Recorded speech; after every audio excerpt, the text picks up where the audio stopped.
কি এক আজব মেশিন রে ভাই, একবারে কাটা একবারে মারা সবগুলোই শেষ রে ভাই।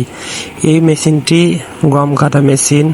এই মেশিনটি অনেক দ্রুততার সাথে জমির গম কেটে শেষ করে দেয়। এই মেশিনটি মাত্র 15 থেকে 20 মিনিটের মধ্যে 33 শতক জমি কেটে শেষ করে দেয়। এই মেশিনটি হচ্ছে একটানা 30 মণ মতো গম ভেতরে রাখতে পারে। এই মেশিনটি হচ্ছে দ্রুততার মেশিন। এই মেশিনে দেখুন কিভাবে গম কাটে এবং মারা একবারে শেষ করে দেয়। এই মেশিনের মধ্যে আপনার অনেক সুবিধা রয়েছে এবং এর পিছনে কিছুটা অসুবিধা রয়েছে, কারণ দ্রুত করতে হবে, এর সাথে 2-3 জন লোক থাকা বাঞ্ছনীয়। মেশিনটি যদি কেউ প্রথম দেখেন তাহলে অবশ্যই শেয়ার করুন।